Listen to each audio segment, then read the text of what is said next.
سننا اپنی بارگاہ میں شرف قبولیت عطا کرتے ہوئے آپ کو بہترین اجر و ثواب عطا فرماتا ہے۔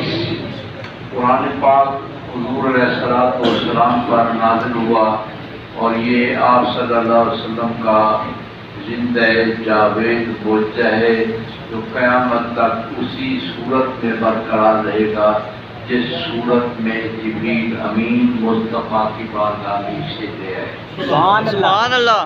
تعالیٰ جل وجلہ نے قرآن پاک کو بہت بڑی عظمت سے نوازا ہے۔ یہ لاریب قرآن ہے، لاریب کتاب ہے، اور اللہ پاک نے اسے بے مثل اور بے مثل قرار دیا ہے۔ ارشاد فرمایا کہ تم میں سے کسی کو اگر کوئی شک ہو تو اس جیسا کوئی کلام لے آؤ۔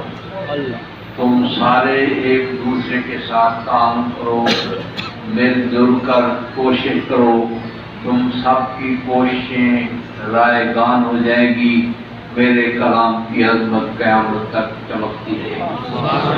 حضور اللہ صلی اللہ تعالی علیہ وسلم نے اس قرآن کو نازل کیا، فرمایا میرا محبوب بھی بے مثل ہے، جو میں نے محبوب پہ قرآن نازل کیا ہے وہ بھی بے مثل ہے۔ تم قرآن جیسا کوئی کلام نہیں لا سکتے، تم محبوب جیسا کوئی محبوب نہیں لا سبحان اللہ۔ نبی پاک صاحب اللہ علیہ الصلوۃ والسلام پہ اتارا گیا ہے، اور حضور علیہ الصلوۃ والسلام نے قرآن پاک کی عظمت کو بیان کرتے ہوئے ارشاد فرمایا اس کے ایک لفظ کی تلاوت کرنے والے کو 10 نیکیوں کا ثواب ملتا ہے، اس کے 10 گناہ مٹا دیے جاتے ہیں، اور اس کے پڑھنے والے کے 10 درجات کو بلند کر دیا جاتا ہے۔ غلاموں نے عرض کیا حضور ایک حرف سے مراد کیا ہے؟ الف لام میم ہے۔ سرکار نے فرمایا نہیں، بلکہ الف لام میم یہ 3 حرف ہیں۔ الف ایک لفظ ہے، لام دوسرا لفظ ہے، اور میم تیسرا لفظ ہے۔ جو سقط الف لام میم پڑھتا ہے 30 گناہ اس کے مٹ جاتے ہیں، 30 نیکیوں کا اضافہ ہو جاتا ہے، اور مالک 30 درجات اس کے بلند کرتے ہیں۔ یہ کلام پاک کی شان ہے، فضیلت ہے۔ کسی پڑھنے والے کو معنی سمجھ آئے یا نہ آئے، مفہوم سے باخبر ہو نہ ہو، ہمیں یہ مفہوم و مطلب سے کام نہیں ہے۔ تم نے رب کے کلام کو پڑھنا ہے، اس کو دیکھنا بھی ثواب ہے، اس کو پڑھنا بھی ثواب ہے۔ یہ رب تعالیٰ جل وجلہ کے کلام کی عظمت ہے، شان ہے۔ حضور علیہ الصلوۃ والسلام نے ارشاد فرمایا جو قرآن کو پڑھنے والا قاری ہے، حافظ ہے یا ناظرہ خواں ہے، وہ قرآن پڑھ رہا ہے، فرمایا قرآن پڑھنے والے کی حالت کو دیکھ کر اللہ اس کے اجر و ثواب میں اضافہ کرتا رہتا ہے۔ ایک آدمی قرآن کو بڑی آسانی سے پڑھتا ہے، اسے قرآن کی تلاوت میں کوئی دقت محسوس نہیں ہوتی، فرمایا اس کو ثواب ملتا رہتا ہے، لیکن اسے 1 درجہ ثواب ملتا ہے۔ اور دوسرا بندہ ہے، اس کی زبان میں لکنت ہے، وہ لفظ کو ادا کرتا ہے تو کوشش سے ادا کرتا ہے، وہ پوری محنت سے ادا کرتا ہے، اس محنت کا ثواب اسے الگ ملے گا، قرآن کی تلاوت کا ثواب اسے الگ ملے گا۔ یہ قرآن کی برکت ہے۔ اللہ فرماتا ہے تیری زبان میں لکنت بھی تو میں نے پیدا کی ہے، میری وجہ سے تیری زبان میں لکنت ہے، تو اس کے باوجود بھی کوشش کرتا ہے کہ لفظ میں صحیح ادا کر سکوں، تو کوشش سے کر رہا ہے، لیکن میں تیری اس کوشش کا بھی تجھے ثواب دیتا ہوں۔ یہ نبی پاک علیہ الصلوۃ والسلام نے فرمایا۔ اسی لیے تو ارشاد فرمایا کہ حافظ بھی قرآن پڑھتا ہے تو ایک ناظرہ خواں بھی قرآن پڑھتا ہے، فرمایا حافظ کو اتنا ثواب نہیں ہے جو دیکھ کر پڑھنے والے کو ثواب ملتا ہے۔ غلاموں نے عرض کیا حضور حافظ ہے، محنت سے اس نے یاد کیا ہے، فرمایا بے شک حافظ ہے، اس کا مقام اور الگ ہے، لیکن وہ قرآن کو دیکھ کے نہیں پڑھ رہا، وہ زبانی پڑھ رہا ہے۔ جو دیکھ کے تلاوت کر رہا ہے اس سے دگنا ثواب اس لیے ہے، ایک تو قرآن دیکھنے کا ثواب اسے مل رہا ہے، اور دوسرا قرآن پڑھنے کا ثواب۔ یہ قرآن پاک کی اللہ پاک نے شان بیان کی ہے۔ فرمایا قرآن شریف یہ ایسی بابرکت کتاب ہے، قیامت کا دن ہوگا اللہ تعالیٰ حافظ قرآن سے چھاپ لے گا، تو میرے قرآن کا حافظ ہے، تو میرے قرآن کا قاری ہے، تو میرے کلام مقدس کی تلاوت کرتا ہے۔ شرط یہ ہے کہ صحیح العقیدہ سنی ہو، اہل سنت سے اس کا تعلق ہو، وہ قرآن کا حافظ ہو، بے ادب نہ ہو، گستاخ نہ ہو، بد مذہب نہ ہو، خالصتاً سنی صحیح العقیدہ حافظ قرآن ہو، تو قیامت کے دن اللہ ارشاد فرمائے گا ہم تجھے کیا عذر دیں، تو قرآن کی آیتوں کو پڑھتا جا، بہشت کی منزلوں پہ چڑھتا جا۔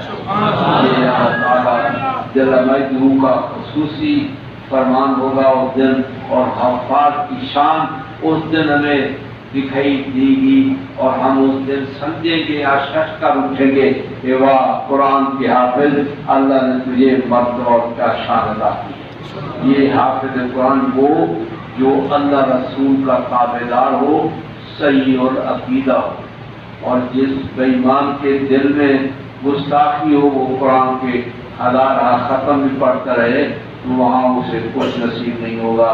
یہ جو کچھ مفاد اسے ملے گا دنیا میں ہی ملے گا۔ نبی کریم صلی اللہ علیہ وسلم نے ارشاد فرمایا قیامت کے دن اللہ تعالیٰ کچھ لوگوں کے سروں پہ تاج رکھے گا، ان کے سروں پہ رکھے جانے والے تاج کی چمک سورج سے بھی زیادہ ہوگی، چاند سے بھی زیادہ ہوگی۔ لوگ ان کے سروں پہ رکھے تاجوں کو دیکھ کر آشاش کر اٹھیں گے، اب کریں گے مالک یہ کون لوگ ہیں جن کے سروں پہ تو نے اتنے خوبصورت اور چمکدار تاج رکھ دیے ہیں؟ ارشاد ہوگا کہ یہ کوئی پیغمبر نہیں ہے، یہ کوئی رسول کریم علیہ السلام کی اولاد نہیں ہے، بلکہ یہ وہ لوگ ہیں جنہوں نے اپنے بچوں کو قرآن کی تعلیم دلائی تھی۔ آج ان کی شان یہ ہے کہ ان کے چہروں پہ بھی چمک ہے، ان کے سروں پہ بھی نورانی تاج ہے۔ یہ